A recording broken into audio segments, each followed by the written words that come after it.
ও মা, হ্যাঁ বলো। যে শুভ দুপুর। শুভ দুপুর।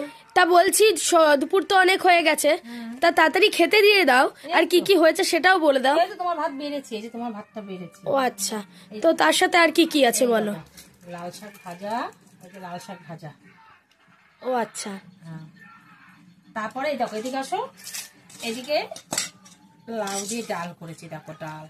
বাহ, বেশ ধনে পাতা দেখা যাচ্ছে, বেশ দারুণ লাগছে। ডাল করেছি।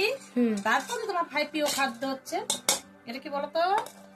কি এটা কি বলো? আলুর দম। হ্যাঁ দেখো, বড় বড় করে আলুর দম, ধনে পাতা দিয়ে টমেটো দিয়ে আলুর দম করেছি আজকে। দারুণ হয়েছে। আজকে এটাই করেছি, আজকে শনিবার তো আজকে নিরামিষ। তোমার আলুর দম হলে তোমার হয়ে যাবে, তুমি তো আবার ডিম ছাড়া খেতে পারো না, একদম। তার জন্যই আজকে আলুর দমটা করছি, তোমার প্রিয় খাদ্য।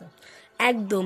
তো শনিবার দিন আপনাদেরকে যেরকম বললাম, আমি মাছ মাংসটা মোটামুটি খাই, ডিমটা বেশি ভালো খাই, কিন্তু শনিবার দিন তো এগুলো হওয়া সম্ভব না। তা শনিবার দিন যদি আমার জন্য এরকমভাবে ধনেপাতা দিয়ে আলুর দম করে দিতে পারে তাহলে তো আমার খুবই ভালো লাগে। তা দেখুন বন্ধুরা, আজকে রান্নাবান্নাগুলো কি দারুণ হয়েছে। এই লাল শাকটাও হয়েছে দারুণ, আর এইদিকে ধোয়া ওঠা ভাত, তার সাথে লাউ দিয়ে ডাল আর আলুর দম। তা ঠিক আছে বন্ধুরা, তা আমি খাওয়া দাওয়া শুরু করে দিলাম।